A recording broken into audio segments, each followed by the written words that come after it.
Se você é fã de Cavaleiro do Zodíaco, está no vídeo certo. Hoje vou aqui pegar 3 gerações ali da história, da narrativa de Saint Seiya. Vou pegar os Cavaleiros de Ouro. Cada signo eu vou dizer qual é o melhor dali das 3 gerações. Lembrando que eu não vou falar qual é o mais poderoso de cada signo, mas sim o melhor em termos de personagem, desenvolvimento narrativo e relevância para a história. Então, não deixe de conferir.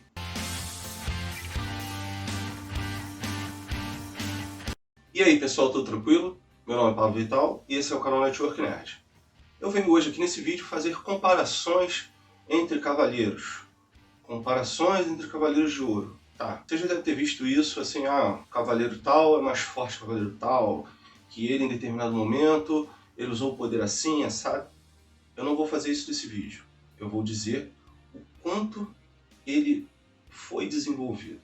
O seu background, como que ele foi utilizado ali na narrativa de forma relevante ou não, o carisma desse personagem. Então, é isso que eu vou avaliar aqui hoje. Uma avaliação, uma verificação entre os signos de quem é o melhor personagem. Então, se você gosta de Cavaleiros do Zodíaco, se você é fã de toda essa franquia, então deixe seu like logo, aproveita e motiva esse tipo de vídeo aqui para que eu traga cada vez mais esse assunto aqui no canal. Desde já agradeço, muito obrigado e vamos lá. Como eu já adiantei no título, eu vou avaliar Lost Canvas, a série clássica e a série Ômega. Começando pelo primeiro signo, signo de Áries. Nós temos o Xion de Lost Canvas, o Mu na série clássica e o Kiki na série Ômega. E o vencedor é Kiki, da série Ômega. Por quê? Vamos primeiro ver por que não o Xion e o Mu. O Xion, ele teve até algum desenvolvimento ali em Lost Canvas. Inclusive, Lost Canvas desenvolveu muito bem os Cavaleiros de Ouro. Mas, assim, foi um desenvolvimento... Ele estava envolvido ali nas batalhas, ele estava envolvido ali nas questões, mas ele não tinha uma atuação tão relevante. Ele não tinha, assim, não foi contado muito as questões sobre ele. Então por isso que eu deixei de fora. O Mu, todo mundo conhece. Aliás, os personagens da série clássica, o pessoal tende a ter mais carinho por eles. Mas vamos avaliar essa questão do personagem. Nós não vemos, assim, o passado do Mu, nós não vemos muita coisa sobre ele. A gente vê só que ele é de Jamiel, o primeiro contato foi com o Shiryu, quando ele foi consertar a armadura e tudo mais.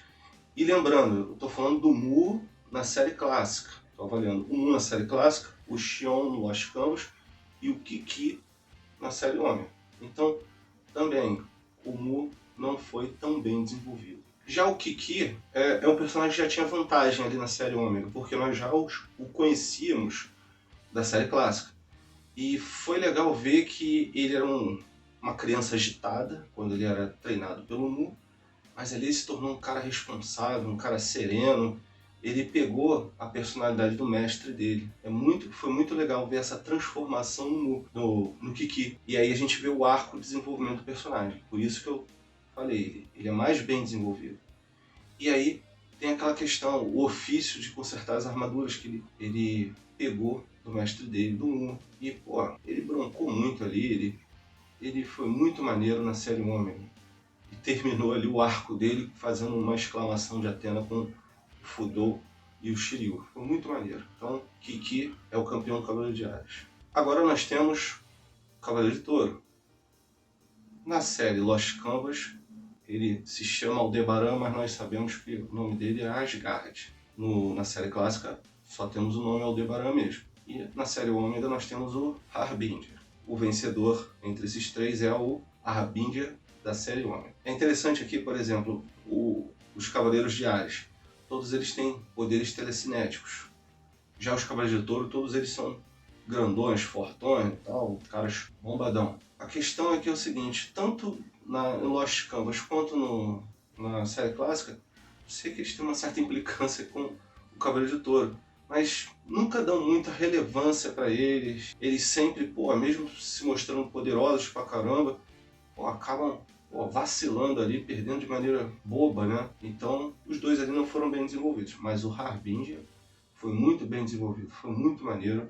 Aquela questão dele falar que ele era bandido, de que não quer nem saber, que gostava de quebrar osso. Ele mostrava uma personalidade muito rebelde, muito, assim, até beirando ao criminoso, né? O ápice dele foi no final, quando ele chega ali junto com o Seiya e com a Athena, e eles encontram a Palas e o Palasite de primeira classe, o Titã. E ele encara o Titã. E aí se mostra toda a motivação dele para se tornar cavaleiro, para ser forte. Ele se mostrou que ele era contra os deuses, contra os que são mais fortes, os que menosprezam os mais fracos, os que se aproveitam dos mais fracos. E a motivação dele, muito maneiro. Ele se mostrou assim, o desenvolvimento do personagem assim, foi tardio, mas foi muito legal. E ele acabou se tornando depois o mestre do santuário. Então, Harbinger é o campeão de todo. Aí nós temos o Cavaleiro de Gêmeos, que na verdade são duplas, né?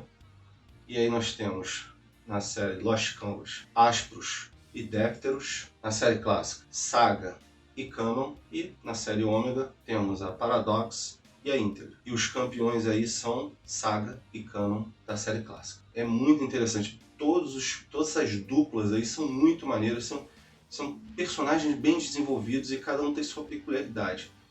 Sempre essa questão do lado bom, lado mal, dos irmãos gêmeos. Um se torna o cavaleiro de gêmeos, o outro não, e aí fica uma disputa, aí o outro vai lá, em determinado momento, assume a armadura. Todas as três duplas são histórias muito legais, são desenvolvimentos muito legais. Mas o que é mais relevante é a dupla Saga e Canon. Por quê? Se a gente parar para pensar, na série clássica, nós temos 3 grandes eventos. Um em que o Saga é o vilão, que termina ali aquele início da história na Batalha das 12 Casas. É o Saga que ele é o vilão da história. Ele que causa aquele fuzuê no santuário, aquela discórdia toda no santuário que faz com que os Cavaleiros de Bronze subam as 12 casas. Em seguida nós temos a Saga de Asgard e depois a dos Marinas, lá do Reino do Poseidon. E em Asgard, em Poseidon, quem é o culpado por aquele conflito ali? O Canon. Então, eles dois, essa dupla dos Cavaleiros de Gêmeos aí, são eles que movimentam a história da série clássica. Então, por essa importância, essa relevância, e eles também são bem desenvolvidos, as questões ali dos Cavaleiros de Gêmeos. Então, por essa relevância, essa condição tão interessante da história deles, eles são os campeões de Gêmeos. Agora o Cavaleiro de Câncer. Nós temos o Manigold em Lost Canvas, temos o Máscara da Morte na série clássica e o Schiller na série Ômega. E o campeão é Manigold Lost Canvas. Bom, o Schiller não teve praticamente desenvolvimento ali na série Ômega, então descartado. O Máscara da Morte eu até gosto dele, assim, da personalidade dele, do tipo de vilania que ele tem. Mas ele também não foi muito bem desenvolvido ali na série clássica. Já o Manigold, muito maneiro. Mostrou desde a infância dele, o contato dele com o Mestre do Santuário e ele aprendendo toda aquela técnica também, que é a mesma do Mestre do Santuário, que é do Cavaleiro do Câncer. Ele é um anti-herói. Ele é um cara que ele é meio doido, ele peita mesmo os outros, ele é marrento, ele é meio malvado. Então uma personalidade muito diferente. Quando ele bronca pra cima do Hypnos, o tanto, ele encara os dois deuses ali ao mesmo tempo, é muito doido, muito legal. E a maneira depois, quando também fecha o arco dele com a sua morte, também é muito legal. Chegamos ao Cavaleiro de Leão, nós temos Regulus, Lost Canvas, Aiolia na série clássica e Micenas na série Ômega. O campeão é Regulus de Lost Canvas. Micenas nem conta, que personagem apagado, pô, brincadeira não. Então vamos ao Aiolia. O Aiolia teve um desenvolvimentozinho mediano ali dentro da série clássica. É o que eu falei, a gente tem que olhar na série clássica. Por exemplo, na saga G, ele é o protagonista, mas ali na série clássica ele não teve muito desenvolvimento. Já o Regulus teve. O Regulus tem todo um background. Ele é o Cavaleiro de Ouro mais jovem da história. Ele tem 15 anos, se tornou Cavaleiro de Ouro com 15 anos. Apesar de jovem, ele é um prodígio, ele é um gênio. Ele tem, além da cápsula do poder do relâmpago de plasma, ele tem uma técnica chamada o clamor do zodíaco, em que todos os 12 signos aparecem a representação ao redor dele. Ele tem a exclamação de Atena, que é aquela técnica proibida por Atena, em que 3 Cavaleiros de Ouro unem seu poder, causar um dano inimaginável, ele lança a exclamação de Athena sozinho. Então, assim, é um cara muito interessante, é para fazer um vídeo inteiro dele aqui. Mas, então, por isso, por esse desenvolvimento dele, ele é o escolhido entre os Cavaleiros de Leão. Agora, o Cavaleiro de Virgem. Nós temos Asmita em Lost Canvas, nós temos Shaka na série clássica e nós temos Fudou na série Ômega. E o campeão é Asmita de Lost Canvas. Olha, esses três personagens, eu gosto muito dos três personagens. A personalidade deles, muito maneira. A maneira como eles são desenvolvidos também é muito interessante. Desses aí, o Fudou teve um pouco menos de desenvolvimento, né? O Shaka teve um desenvolvimento muito legal, é o que eu tô falando. A gente tem que olhar, olhando o Shaka só na série clássica. Se você, por exemplo, pegar Hades, o Shaka Mita, ele é o cara na série clássica, na saga de Hades. Mas só que a gente está olhando o Shaka na série clássica, que também teve um desenvolvimento legal, mas não se compara ao Asmita. Foi o Asmita que criou aquele colar com 108 contas, que é fundamental para lutar contra os espectros de Hades. Ele forjou aquele colar lá, aquele rosário, com a sua própria vida, todo o seu código. E esse colar foi inclusive utilizado por Shaka na batalha seguinte. Então, assim, para você ver a relevância do Asmita. Então, o Asmita é muito interessante também e muito relevante para a história. Quero que lembrar vocês, amigos, que pode adquirir produtos dos mais diferentes departamentos pelos melhores preços na loja virtual Network Nerd. Clique aqui no link da descrição e verifique todas essas oportunidades. Também quero lembrar vocês, amigos, sobre o curso Photocam. Ele é o mais completo do mercado pelo melhor preço. Verifique aqui no link da descrição tudo o que o produto pode lhe oferecer na página promocional sem nenhum compromisso. Não deixe de conferir. Agora nós temos os Cavaleiros de Libra, que são Doku em Lost Canvas, Doku na forma de Mestre Ancião na série clássica, e na série Ômega nós tivemos o Genbo e o Shiryu. E o campeão é Doku de Lost Canvas. Por que os Lost Canvas? Por quê? Por exemplo, da série clássica, ele aí com o Mestre Ancião não teve muito desenvolvimento enquanto personagem. Ele era um personagem estático ali na história, a gente não sabia muita coisa sobre o mestre. Na questão da série Ômega, temos dois personagens maneiros, o Genbo e o Shiryu. O Genbo foi até desenvolvido ali um pouco sobre o Cavaleiro, como Cavaleiro de Libra e tal, mas não muito, mas é um personagem legal. O Shiryu é o meu personagem favorito da obra, só que ele não, enquanto Cavaleiro de Libra, ele praticamente não teve desenvolvimento. Ele, no final da história, ele vestiu a armadura de Libra, se tornou um Cavaleiro de Libra. Se fosse com um Cavaleiro de Bronze, beleza, né? Tal. Mas não é o caso. Já o Doku teve muita relevância em Lost Canvas. Ele se mostrou o desenvolvimento do Doku enquanto personagem, a personalidade dele muito interessante. Então, por isso, Doku de Lost Canvas venceu aí com o Cavaleiro de Libra. Agora o Cavaleiro de Escorpião. Nós temos Cardia em Lost Canvas, Milo na série clássica e Sônia na série Ômega. Vou começar. A Sônia, ela teve um desenvolvimento como personagem ali na série Ômega. Ocorre que não como a Amazona de Escorpião. Cara, deram a armadura pra ela. Veste a armadura aí. Ela, vestiu a armadura. Ela, como como Amazona de Escorpião, não teve desenvolvimento nenhum. Ela vestiu a armadura, ficou lá na casa, esperando, lutou e perdeu. Não teve. O Milo também não teve muito desenvolvimento. Como eu disse, ali na série clássica, os personagens dos Cavaleiros de Ouro basicamente foram desenvolvidos ali na Batalha das 12 Casas, então é muito pouco. O Milo não foi muito bem desenvolvido. Já o Cardia foi bem desenvolvido, é muito interessante. Ele é um cara com uma personalidade assim, explosiva, um cara que gosta de lutas, um cara que é agitado. Então, muito maneiro ver ele se contrastando ali quando ele contracenou com o Degel. Ele encarou o Radamantes, um dos 3 juízes, e encarou de boa, ele ficou agradecido por encarar um cara forte. Ele ficou feliz por encarar um oponente forte. E ele brincou com o Radamantes, ele deixava levar os golpes por Radamantes. O Radamantes ficava batendo nele, deixava, ele apanhava por querer, de propósito.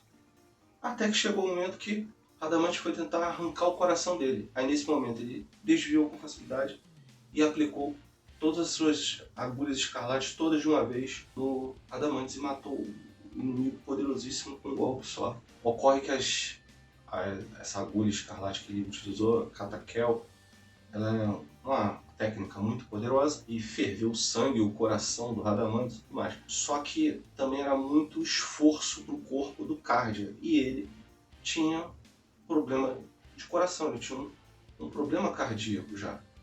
isso forçou muito o organismo dele e ele acabou morrendo por utilizar o golpe. Ele já sabia dos riscos, mas não tá nem aí, ele queria lutar contra um cara poderoso e tal. Então essa personalidade dele é muito interessante, por isso que ele é o melhor cavaleiro de Escorpião. Agora os cavaleiros de Sagitário. Nós temos Sísifo em Lost Canvas, o Aiorus na série clássica e o Seiya na série Ômega. E o campeão é Seiya na série Ômega. O que acontece? O Aiorus, ele foi relevante, beleza, ele salvou o bebê, a Athena enquanto era bebê. Ok, mas acabou por aí. Ele não teve nenhum desenvolvimento enquanto personagem, só foi aquilo ali. Ele teve essa ação pontual e acabou a participação dele. O Sísifo, ele teve uma importância legal. Ele foi até bem desenvolvido lá em Lost Canvas, foi ele que encontrou a reencarnação de Athena, a menina Sasha, beleza. Só que nada se compara ao Seiya. Olha, eu não gosto muito do personagem do Seiya como Cavaleiro de Bronze, mas eu gostei dele como Cavaleiro Sagitário. E apesar de ser Saint Seiya Ômega, o Seiya não era o protagonista da história, era o Koga de Pegasus. Então ele, mesmo não sendo o protagonista, ele foi um personagem muito legal. Ele se desenvolveu bem enquanto Cavaleiro Sagitário. Gostei muito da participação dele e, além de ser bem desenvolvido, ele foi bem relevante. Então por isso o Seiya é o melhor Cavaleiro Sagitário. Chegamos ao Cavaleiro de Capricórnio. Nós temos Elcid em Lost Canvas, Shura na série clássica e o Ionia na série Ômega. O campeão é Elcid em Lost Canvas. O Ionia não vou nem falar nada. O Ionia é um personagem muito ruim. Eu achei muito ruim, muito mal desenvolvido, muito, sei lá, muito esquisito aquele personagem ali. Deixa pra lá. O Shura ele teve um desenvolvimentozinho legal. Ele teve até uma participação lá, contracenou com o Aiorus lá naquela questão de que quando o Aiorus salvou a Athena, ele lutou contra o Aiorus e tal. Mas nada se compara ao Cid. É o Cid muito maneiro. Ele tem uma personalidade muito interessante. Ele é um cara focado, um cara sério, um cara determinado. A personalidade dele é muito boa. E a apresentação dele na narrativa foi muito legal. Ele chegou simplesmente, foi dada a missão a ele, olha só, você tem que buscar a alma do Sísifo que está aprisionado no mundo dos sonhos. Tem 4 deuses guardando lá a alma do Sísifo. Ele, valeu, e foi. Cara, muito doido aquilo. Quando chegou lá, o Tema também estava aprisionado lá no mundo dos sonhos, o Tema acabou matando um deus, ele matou 2, o que sobrou juntou a alma dos outros 3 e tal, formou um bicho sinistrão e tal, não sei o que. E ele encarando aquilo ali, cara, muito, muito maneiro. Ele acabou aprendendo a Excalibur ali no final, e com a ajuda de Athena e do Sísifo, ele consegue vencer os 4 deuses. E por fim, quando eles iam explodir, iam ali matar os jovens ali, o Tema e os outros, ele ainda se sacrifica para salvar o pessoal. Ah, que trajetória, que personagem maneiro é o Cid. Agora os Cavaleiros de Aquário. Nós temos o Degel em Lost Canvas, temos o Camus na série clássica e nós temos o Toxada na série Ômega. O campeão é Camus da série clássica. Galera, o Toxada, mesma situação da Sônia.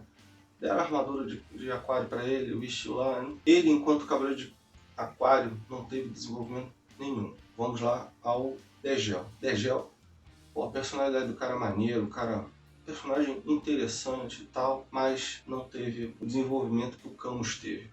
O Camus nos foi apresentado ali com aquele jeito frio dele para exatamente combinar com o frio do poder dele, o poder de gelo e tal, mas ele ali o tempo todo, ele estava zelando pelo aluno dele. Ele chorou quando teve que aprisionar pela primeira vez o Yoga, e ele ensinou o Yoga alcançou o zero absoluto, e fazendo isso, lutando com o Yoga e tal, não sei o que. Ele não estava nem aí para Athena, para se a Athena era verdadeira, se era falsa, tudo que ele se focou ali, esqueceu tudo, ele só olhou o aluno dele. E de um jeito muito doido ali, os dois lutaram e se desenvolveram as técnicas. O Yoga cresceu mais de 100% ali, quando lutou contra o Camus. Então o Camus é o melhor personagem Cavaleiro de Aquário. Agora nós chegamos ao Cavaleiro de Peixes. Nós temos Albáfica em Lost Canvas, Afrodite na série clássica e o Amor na série Ômega. E o campeão é Albáfica de Lost Canvas. Olha, eu gostei muito do Amor. Achei ele um personagem muito interessante, um vilão. A personalidade dele muito legal. Ele é um cara meio que de lua ali, uma hora para outra, ele é meio bipolar e tal, um cara poderoso. cara ambicioso. Gostei da personalidade dele. Mas não foi tão bem desenvolvido como o campeão Albaf. O Afrodite foi aquele desenvolvimento rápido, não teve um background legal para ele. O Albaf, cara, pô, que desenvolvimento, que personagem. Primeiro foi mostrado ali a questão dele se isolar de todo mundo, porque o sangue dele era venenoso, ele podia ferir, né, machucar, matar alguém só pela proximidade dele. Então ele se isolava de todo mundo, mas mesmo assim era uma pessoa muito gentil. Ele protegeu ali com a vida dele aquele vilarejo, antes mesmo de proteger o santuário. Ele enfrentou Minos, que era um dos juízes de Hades. Cara muito mais forte que ele. E ele conseguiu vencer exatamente pela sua inteligência ali, né, no combate e porque o inimigo menosprezou. Foi muito interessante como ele envenenou o cara, ele morreu primeiro que o Minos ficou irado com aquela situação que ele ia morrer e morreu irado, não teve jeito. Então, o Albáfica, grande personagem, melhor Cavaleiro de Peixe. Como resultado final nós temos a série clássica com 2 pontos, série ômega com 3 pontos e com 7 pontos nós temos Lost Canvas. Era de se esperar esse resultado. Por quê? Tirando, por exemplo, Soul of Gold ou a Saga G, que são narrativas só de Cavaleiros de Ouro, nós temos essas 3 narrativas aí, Lost Canvas, a série clássica e a série ômega, que tem Cavaleiros de Bronze e Cavaleiros de Ouro, né? E Cavaleiros de Prata, né? Mas dessas 3 séries, a que mais explora ali os personagens dos Cavaleiros de Ouro é o Lost Canvas. Por isso, quando a gente vai verificar desenvolvimento dos personagens e relevância deles para a história, por isso que, no geral, o pessoal de Lost Canvas leva vantagem sobre os demais. Então, por isso que nós acabamos chegando a esse resultado. Mas e vocês, pessoal? Concordam com o que eu coloquei aqui? Vocês mudariam alguma coisa? Deixem aqui seus comentários. Querem que eu fale mais sobre algum dos personagens que eu falei aqui? Que eu faça um vídeo só dele ou de um outro personagem de Cavaleiro do Zodíaco? Também comentem. Vamos conversar aqui. E se você é fã dos Cavaleiros do Zodíaco, deixa logo o teu like, se você gostou desse vídeo, né? E deixe sugestões para que a gente possa continuar crescendo com o canal e fazendo o vídeo que vocês queiram. Então, desde já agradeço, muito obrigado pela companhia e até a próxima.